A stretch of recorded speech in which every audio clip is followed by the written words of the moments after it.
Waduh, ada yang gak beres sepertinya. Sobat Otan lagi diapain itu?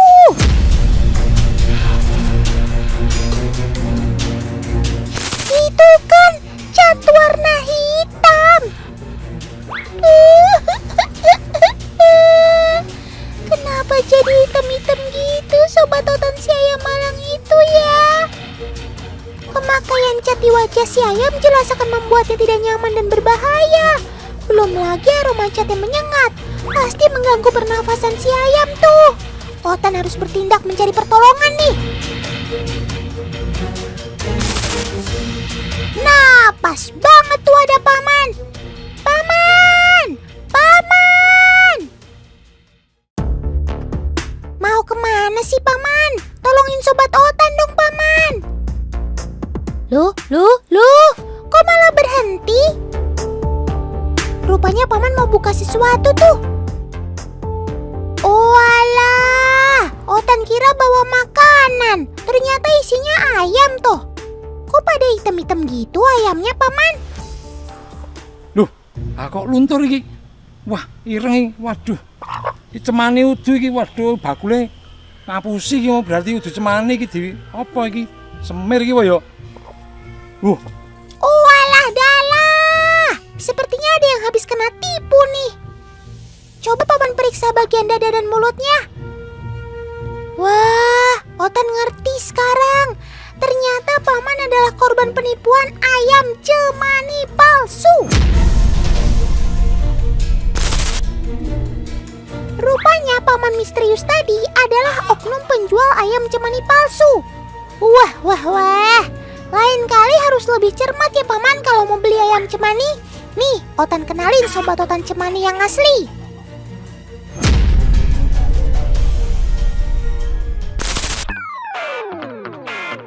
Menurut cerita yang Otan tahu, ayam cemani merupakan hasil perkawinan antara dua ayam berwarna hitam. Saat bertelur dan anaknya menetas, warnanya juga hitam. Jadi ayam cemani memang sudah hitam sejak kecil teman. Secara alami, warna hitam pada ayam cemani merupakan cacat genetik sejak lahir. Butuh waktu yang sangat lama untuk bisa menghasilkan warna hitam hingga 100%. Makanya, semakin hitam legam warnanya, semakin mahal juga harga jualnya. Karena super langka. Teman, Sobat Otan si ayam cemani ini sudah jadi rahasia umum selalu dikaitkan dengan hal-hal mistis. Dalam dunia pengobatan non-medis, ayam cemani selalu dijadikan syarat sebagai obat penyakit gaib. Karena ayam cemani punya efek magis sebagai perantara ilmu kebatinan. Tidak hanya itu, konon ayam cemani dipercaya sebagai makanan jin. Karena makhluk gaib kerap meminta Sobat Otan ini sebagai tumbal persembahan. Ih, Otan jadi merinding. Ih. Apapun pandangan orang tentang dirimu, kamu tetap sahabat Otan yang menggemaskan dan unik kok, Sob.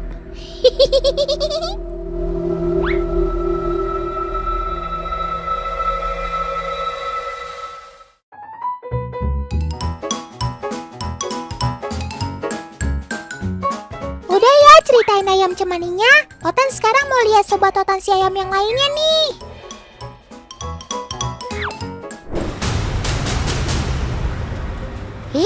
Otan gak salah lihat nih. Itu beneran telur di dalam rak. Kalaupun beneran telur, mau dibawa kemana Paman? Wah, Otan mencium bau-bau mencurigakan nih. Jangan-jangan paman-paman ini komplotan penyelundup telur hewan langka ya? Otan harus selidiki.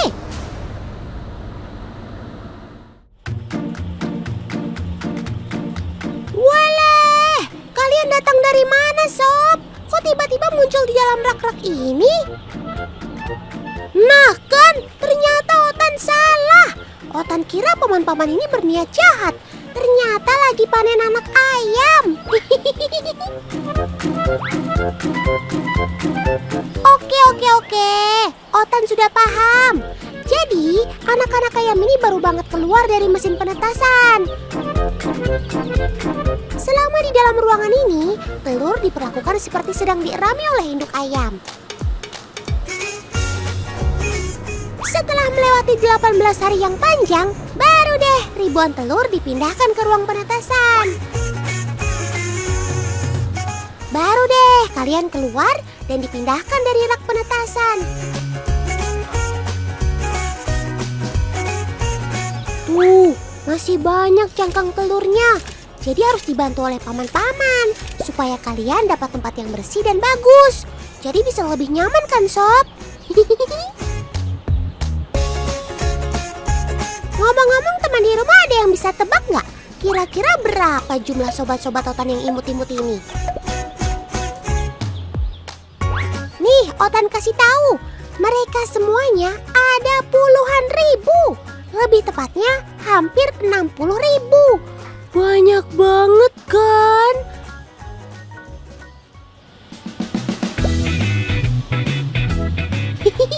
Sabar ya, Sob.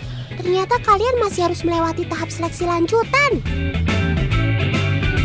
Proses seleksi dilakukan untuk memisahkan ayam berdasarkan kualitasnya.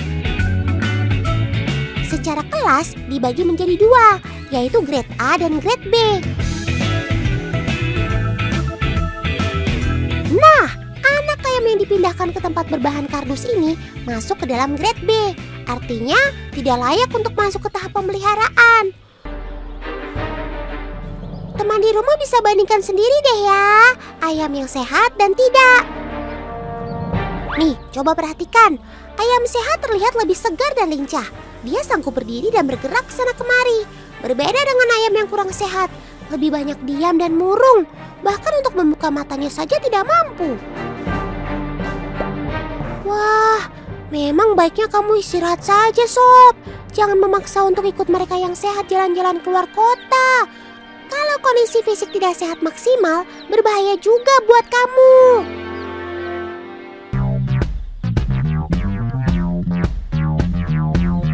Vaksin jadi hal yang wajib dilakukan untuk anak-anak ayam yang sudah siap kirim. Gak tanggung-tanggung teman, vaksin yang diberikan sekaligus 3 jenis alias 3 in 1. Yaitu 2 jenis vaksin ND atau tetelo dan 1 jenis vaksin gumboro. Ketiga jenis ini merupakan penyakit yang sering menyerang ayam terutama di usia muda. Dengan adanya vaksinasi ini diharapkan mampu menambah ketahanan tubuh ayam, terutama untuk terhindar dari ketiga jenis penyakit tadi. Masa aktif vaksin ini bisa bertahan di dalam tubuh ayam selama 45 hari ke depan. Di usia itu, mereka sudah masuk ke masa panen untuk kebutuhan ayam konsumsi. Artinya, vaksinasi ini hanya dilakukan 1 kali seumur hidup mereka. Tuh Sob, sebelum di-packing rapi, Paman ngasih sedikit bekal untuk kalian selama di perjalanan. Bekal ini berupa beras yang sudah direndam dengan larutan vitamin. Wah, udah ngenyangin, ada vitaminnya pula. Lengkap deh.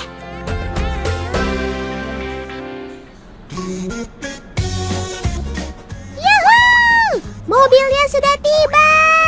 Saatnya kalian masuk, Sob. Satu mobil box ini bisa menampung 250 kotak, yang artinya ada 250.000 jiwa ayam di dalamnya. Teman di rumah perhatikan deh box di dalam mobil ini. Sudah dilengkapi kipas angin atau blower, dan juga ada lubang sirkulasi udara di setiap sisi kiri dan kanan box mobil. Situasi ini membuat udara di dalam box mobil tetap jalan, dan anak-anak ayam tidak kepanasan. Kalau gini sih, bukan cuma kalian yang betah Sob di dalam sana. Otan juga bisa tidur nyenyak.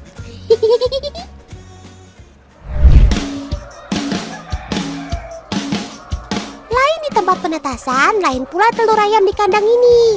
Coba, ada yang bisa tebak ini jenis telur ayam apa? Yuhuu, bener banget. Ini jenis telur ayam kampung. Pengambilan telur ayam di kandang seperti ini biasanya dilakukan setiap sore hari.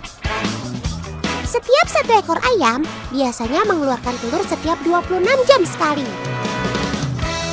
Tan, ini ayam-ayam kampungnya Mas Irul ya. Dari DOC Mas ya? Dari DOC sampai pertama kali bertelur itu butuh waktu sekitar 5 bulan. Nah, setelah 5 bulan bisa bertelur terus, memproduksi telur selama 1,5 tahun sampai 2 tahun. Wah, makanya selalu banyak stok telur ayam kampung di mana-mana. Ternyata dari kandangnya saja nggak pernah habis. Ini kalau di total ayam di sini sekitar ada 500-an ayam kampung Mas ya. Nah, ini hasil telurnya kita ambil dapat berapa sekarang nih, Mas? 390 butir. Wih. Ini dia kuncinya, supaya ayam selalu menghasilkan telur yang banyak dan berkualitas. Jawabannya adalah pemberian pakan secara rutin. Pakannya terdiri dari campuran jagung, konsentrat, dan bekatul. Kalau mau belajar takarannya, sini main ke kandangnya Mas Irul. Ada di wilayah Kabupaten Temanggung, Jawa Tengah. Vitamin sangat penting diberikan untuk memacu proses produksi telur menjadi lancar.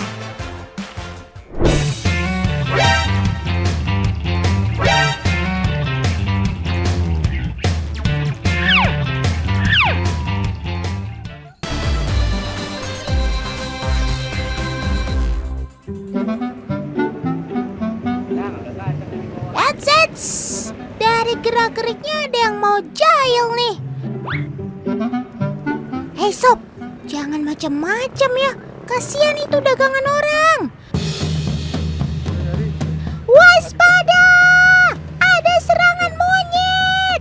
Paman, buruan selamatkan dagangannya.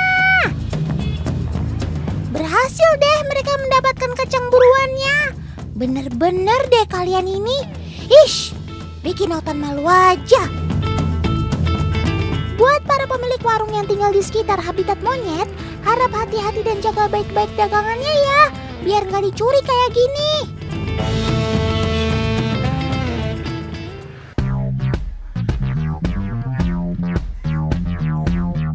Kawanan monyet ini adalah sobat Otan dari kawasan wisata Plangon Cirebon, Jawa Barat, teman. Karena habitatnya yang gak jauh dari kota Cirebon, si ekor panjang menjadi daya tarik di kawasan daerah Plangon.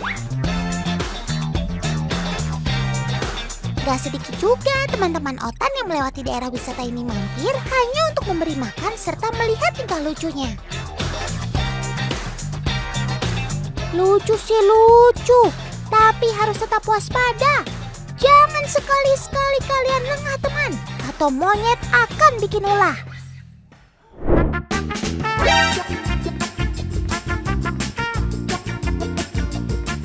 Tuh kan, baru juga Otan ngomong, mereka udah ambil air minum. Kelincahan monyet emang gak ada tandingannya deh. Ini karena postur tubuhnya sangat ideal untuk melakukan manuver gerakan cepat. Monyet merupakan primata cerdas yang mampu mengenali wajah dengan baik. Nah, sekarang Otan dibantu Kak Gita mau menguji kepintaran si monyet. Kita sudah menyiapkan foto monyet, tapi bukan dari kawasan Plangon.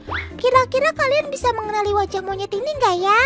Ayo Kak Gita, coba ditaruh. Terus posisinya dimiringin ya. Kita lihat bagaimana reaksi mereka. Apa mereka bisa membetulkan posisinya dan mengenali siapa monyet yang ada di dalam foto ini? Teman-teman di rumah tenang ya, biar si sobat Otan ini fokus dulu.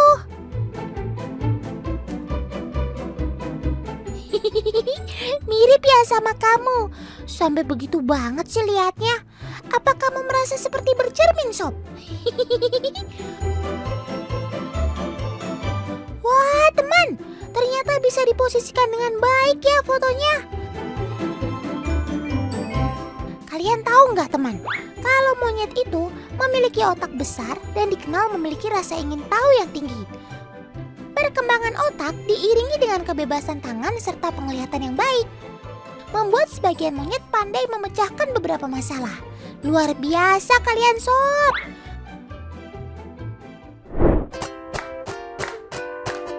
Monyet ekor panjang termasuk dalam makhluk hidup sosial, teman. Banyak hal yang mereka lakukan secara bersamaan. Salah satunya seperti ini. Membersihkan kutu. Iuh, makanya rajin mandi dong, Sob.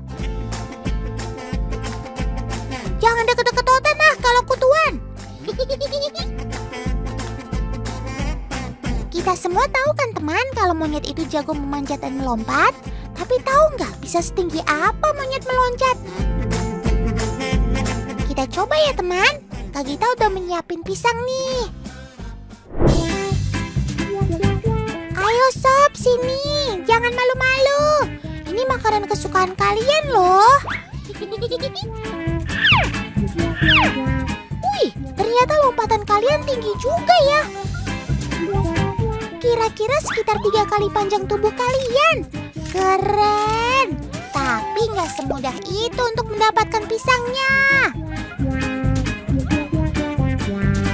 Kak Gita iseng banget sih pakai ditarik-tarik.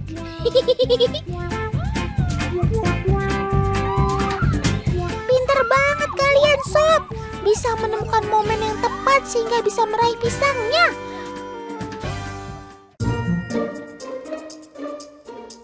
Masih mau lagi nggak Sob? Otan udah siapin banyak pisang nih. Udah kayak panjat pinang 17-an ke teman. Tapi tentu nggak secara cuma-cuma dong. Harus ada usaha. Karena Otan kepo nih. Sejago apa sih kalian memanjat? Kalau tiang bambu ini diolesin mentega, apakah kalian masih mampu naik ke atas? Oke, tiang bambu sudah licin.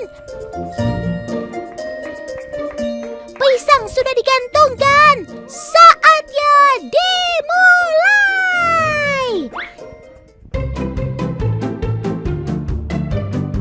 Ayo lo, bisa nggak?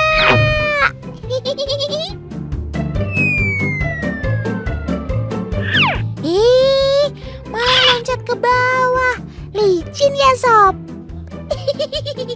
Malah merosot. Benar-benar mirip lagi lomba panjat pinang kalau begini sih.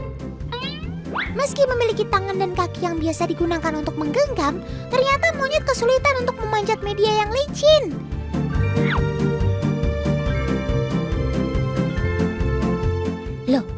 Loh, Sob, mau kemana? Wah, ngambek nih. Jangan pergi dulu, Sob.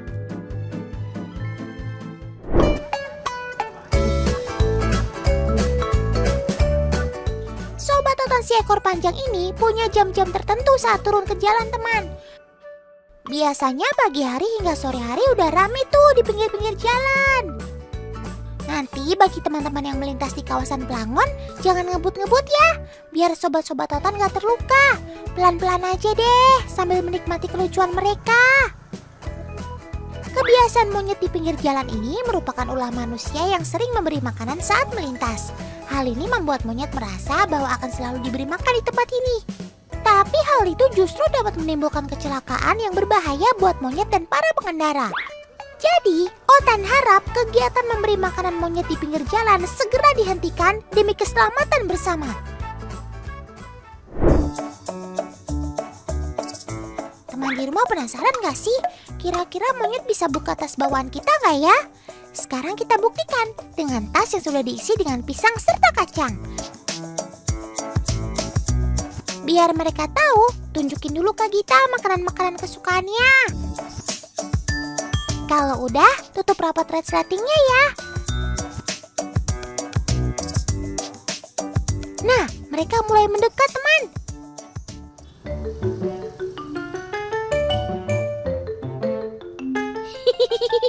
Susah ya, Sob. Padahal udah ditunjukin loh caranya tadi. Kalian ini kalau udah urusan makanan gak pernah nyerah ya emang.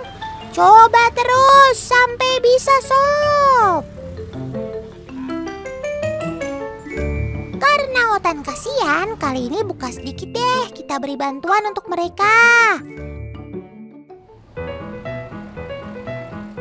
Walah. Gimana sih kalian? Udah dibukain sedikit juga. malah bukanya dari tempat lain alias merusak tasnya. Aduh, bener-bener deh. Jadi sudah terlihat kan, Sobat Toton satu ini nggak bisa menirukan cara membuka tasnya. Tapi teman di rumah dapat tips nih. Kalau barang bawaan kalian gak mau diisengin sama monyet, pastikan tutup rapat dan jangan perlihatkan isi di dalam tas. Lalu kalau tas yang berbahan tipis, jangan ditinggal-tinggal ya. Bisa-bisa malah dirobek nih kayak tasnya Kak Gita. Bikin repot kan? Gimana teman? Ternyata Sobat Toton si ekor panjang ini memiliki beberapa keahlian yang belum pernah kita ketahui kan? By the way anyway Baswe, Otan mau kasih tebak-tebakan nih. Ada yang bisa jawab nggak? Monyet dan kera itu hewan yang sama atau beda? Beda. Ini di mana? Apa ya? Kalau kera sakti, kalau monyet doger itu kali ya. Ih, lucu banget sih jawaban kamu, Kak. Selera humormu tinggi. Masih sejenis kali ya, tapi ada orang yang nyebutnya kera, ada orang yang nyebutnya monyet. Ini masih sama sih menurut aku. Jadi yang benar adalah beda teman. Meski mirip, faktanya monyet dan kera itu sangat berbeda. Secara fisiknya aja kera itu nggak memiliki ekor, sedangkan sebagian spesies monyet punya ekor.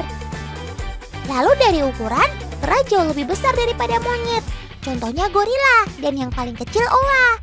Bahkan dari ukuran oa yang merupakan spesies kera paling kecil aja, monyet masih kalah besarnya kan? Jadi itulah perbedaannya teman. Jangan sampai ketuker ya.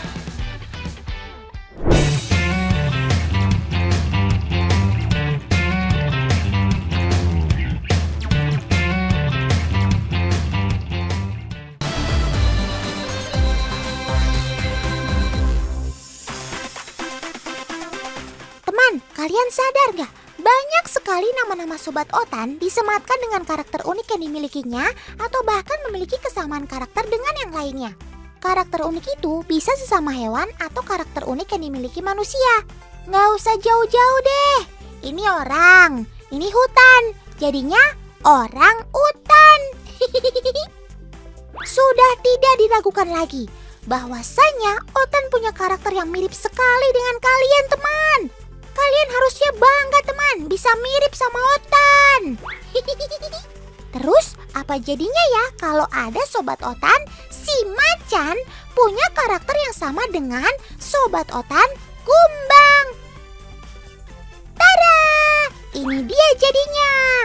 Kenalkan nih, si Sangar Kumbang Macan.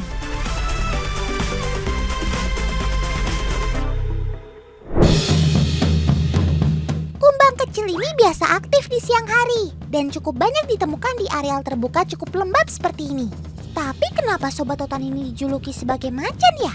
Pasti Sobat Totan si Kumbang Mungil ini punya karakter dan kemampuan seperti macan yang gahar. Yap, benar sekali teman. Inilah dia kemampuan super si Kumbang Macan. Lihat teman, walaupun kumbang macan memiliki mulut yang sama dengan belalang, mandibel atau rahangnya inilah yang membuatnya segar seekor macan teman. Mandibel adalah struktur yang menyerupai gigi dan keras. Fungsinya untuk menarik, menghancurkan, dan memotong makanan.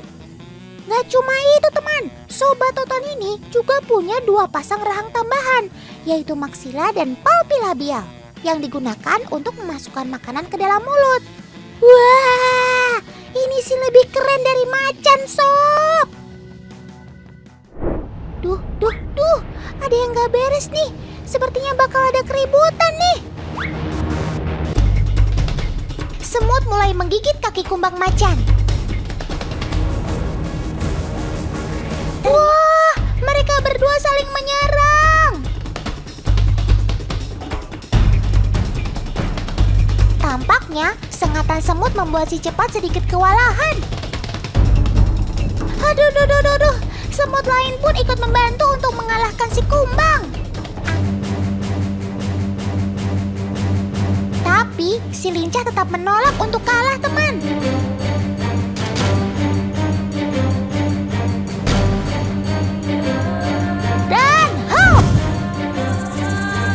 semut berhasil ditangkapnya.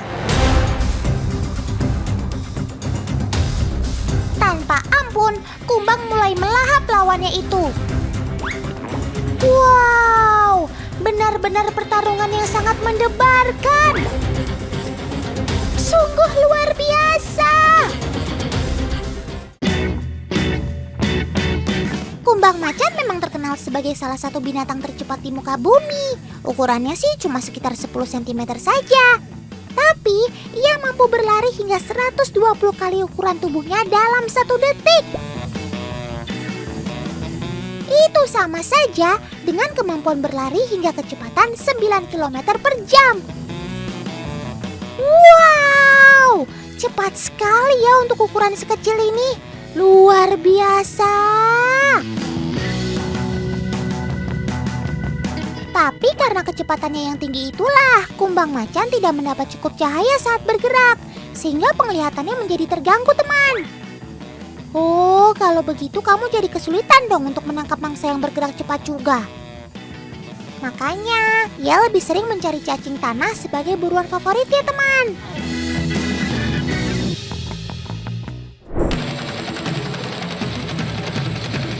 Kalau tadi macan dengan kumbang, kali ini rusa dengan kumbang.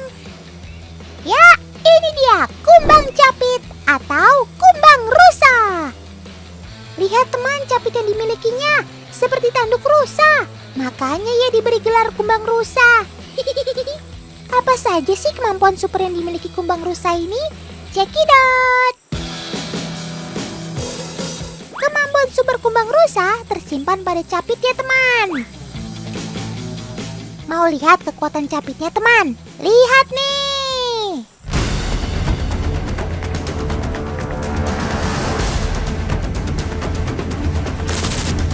Lewat tanduknya inilah ia berlindung dari serangan predator atau serangan sesama kumbang jantan.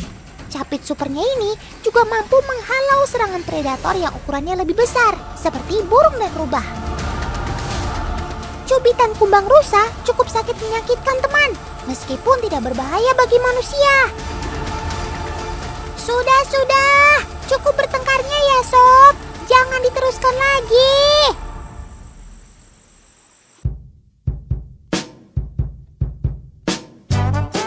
Nah, kalau sekarang Otan jamin si kumbang kerennya sebanding sama superhero.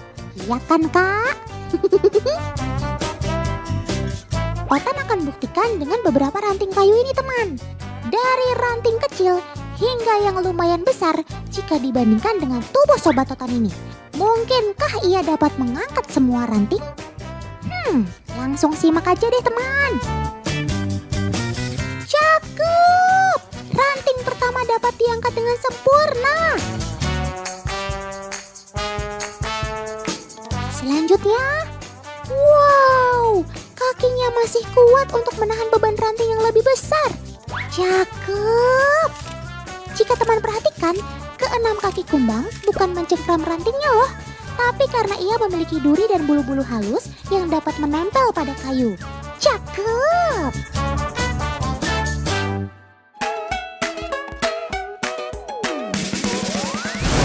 Baiklah, waktunya batang kayu yang terakhir harus kamu angkat sob.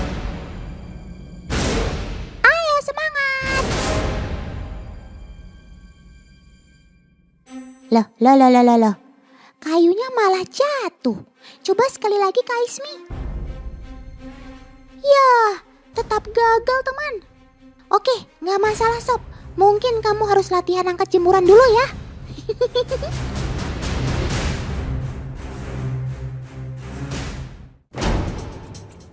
Waduh, kumbang betina ini malah terjebak pada ranting kecil yang rentan patah. Waduh, ia benar-benar jatuh dari ranting. Tolong!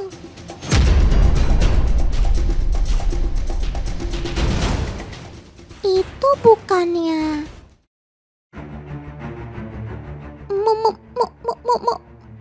musang. Wah, cepat selamatkan diri sob. Ayo sob, kabur. Cari tempat atau kembali ke pohon yang aman.